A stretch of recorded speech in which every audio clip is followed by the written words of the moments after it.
দু-একদিনের মধ্যে লাতিন বাংলা সুপার কাপের বকেয়া টাকা পরিশোধ না করলে ব্যবস্থা নেবে জাতীয় ক্রীড়া পরিষদ। ঢাকায় এসে বিড়ম্বনায় পড়া ফুটবলারদের বিষয়েও জানতে চাওয়া হবে আয়োজকদের কাছে। এখন পর্যন্ত দেশে ফিরতে পারেননি আর্জেন্টিনার ফুটবলাররা। অতীতে বেশ কিছু ইভেন্ট সফলভাবে শেষ করলেও ফুটবলে এসে তালগোল পাকিয়ে ফেলল এফ বক্সিং প্রমোশন ইন্টারন্যাশনাল। তাদের ওয়েবসাইটে এখনও জ্বলজ্বল করছে লাতিন বাংলা সুপার কাপের পোস্টার। ঢাকঢোল পিটিয়ে ব্রাজিল আর্জেন্টিনার দুই ক্লাবকে ঢাকায় এনে চড়া দামে টিকিটও বিক্রি করেছে আয়োজকরা। দুই কিংবদন্তি কাফু আর ক্যানেজিয়াকে আনার ঘোষণাও দেয়া হয়, কিন্তু সময় মতো টাকা না দেয়ায় এই দুইজন যেমন আসেননি, তেমনি পথ হারায় লাতিন বাংলা ফুটবল। যে আসর দেশের ফুটবলের ভাবমূর্তি বাড়ানোর কথা, অথচ হয়েছে উল্টোটা। জাতীয় ক্রীড়া পরিষদের শর্ত পূরণ না হওয়ায় 11 ডিসেম্বর শেষ ম্যাচের জন্য বরাদ্দ বাতিল করে জাতীয় ক্রীড়া পরিষদ। শেষ পর্যন্ত মাঠে গড়ায়নি সেই ম্যাচ।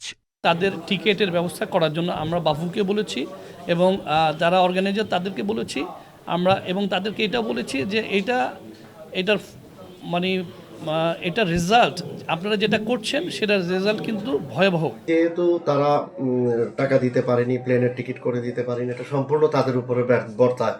ফেডারেশন কোনো অবস্থাতে এর দায়বদ্ধতা নিতে পারে না এবং এটার রেসপন্সিবিলিটি কোনো অবস্থাতে ফেডারেশনের গায়ে যায় না। কথা ছিল লাতিন বাংলা সুপার কাপে আসবে ব্রাজিল আর্জেন্টিনার ঘরোয়া লিগের ক্লাব, কিন্তু আর্জেন্টিনা থেকে আসা অ্যাথলেটিকো চার্লোনের বিষয়ে খোঁজ খবর নিয়ে জানা যায় দলটি আর্জেন্টিনার সপ্তম স্তরের দলের তালিকায়ও নেই, রীতিমতো পাড়া মহল্লার দল। তবে ব্রাজিলের সাও বার্নান্দো ক্লাবটি তৃতীয় স্তরে খেলে। মাঠেও ঘটে অনাকাঙ্ক্ষিত ঘটনা।